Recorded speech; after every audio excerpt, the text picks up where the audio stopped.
Halo Sobat Info semua, selamat datang di modul Investment 101 bersama saya Andrian Alamsyah, Investment Specialist Indo Premier Sekuritas. Di modul kali ini kita akan mengupas tuntas nih segala hal tentang investasi. Nah, yang pertama untuk kali ini kita akan membahas apa sih sebenarnya investasi itu. Yuk kita cari tahu sama-sama. Investasi kalau kita lihat di KBBI adalah penanaman uang atau modal dalam suatu perusahaan atau proyek untuk tujuan memperoleh keuntungan. Rasa-rasanya mungkin agak sulit untuk dipahami ya. Nah, saya akan kasih pemahaman yang paling-paling simpel dan saya akan analogikan soal investasi ini. Saya akan analogikan investasi ke dalam dunia sepak bola. Loh, gimana maksudnya? Teman-teman, ini pasti gampang sekali untuk kita pahami. Kita tahu ya bahwa klub sepak bola setelah mengarungi musim, kemudian dia akan masuk ke jendela transfer. Di sini, klub sepak bola bertugas, mereka akan berlomba-lomba mencari dengan gigih pemain-pemain baru, pemain-pemain yang potensial, yang dimana diharapkan nanti pemain ini dapat membantu tim atau klub di musim berikutnya. Dan pastinya klub akan melakukan riset dong mengenai kelebihannya, kekurangannya, umurnya, skill-nya yang mereka miliki dan akan disesuaikan dengan kebutuhan tim. Kriteria yang sesuai nggak nih sama tim ya yang akan kita bentuk dan timnya nanti akan mengaruhi musim yang akan datang, seperti itu.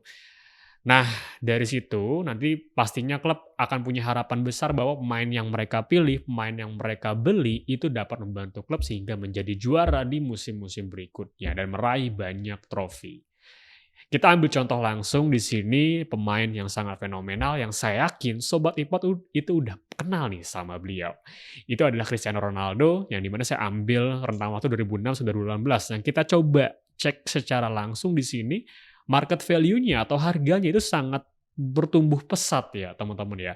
Kalau kita coba lihat Cristiano Ronaldo ini ditemukan oleh Sir Alex ya, Sir Alex Ferguson pada saat itu yang menjadi manajer Manchester United, melihat perkembangannya, melihat bahwa pemain ini punya potensial, akhirnya dibeli oleh Manchester United, dan akhirnya betul saja, Cristiano Ronaldo tumbuh menjadi pemain yang berkembang, dan harganya pun semakin meningkat, dan akhirnya Manchester United menjual ke klub lain dengan harga yang cukup fantastis pada saat itu. Dan harganya pun terus meningkat sampai di 2018.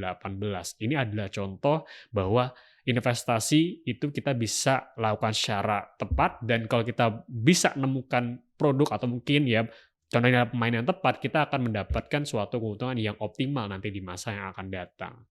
Nah, kaitannya apa sih dengan investasi kita sebagai seorang investor? Teman-teman, kita sebagai investor itu mencari perusahaan potensial yang diharapkan akan terus bertumbuh, sehingga nanti dapat memberikan keuntungan di masa yang akan datang. Lantas, perusahaan potensial apa sih sebenarnya? Perusahaan potensial antara lain perusahaan yang pastinya itu profitable, perusahaan yang menguntungkan, yang menghasilkan laba. Apalagi pastinya yang bertumbuh, apanya? Modalnya bertumbuh ya, pendapatannya bertumbuh, juga perusahaan yang mampu dengan maksimal dalam mengelola hutangnya ya, dapat menekan hutangnya, dan kalau bisa kita temukan perusahaan-perusahaan yang secara valuasi itu masuk kategori under value ya. Tenang aja, nanti ini kita akan bahas di modul fundamental, tapi itulah gambaran dari perusahaan-perusahaan yang potensial yang dapat kita pilih sebagai seorang investor. So, investasi dapat dikatakan sebagai salah satu cara untuk membantu menumbuhkan aset yang kita punya, yang kita miliki agar lebih mudah mencapai tujuan keuangan di masa yang akan datang nantinya. Nah, itu dia pengertian dan konsep dari investasi yang sebenarnya. Next, kita akan membahas soal tujuan keuangan. Jadi, sampai jumpa di video berikutnya. Dadah!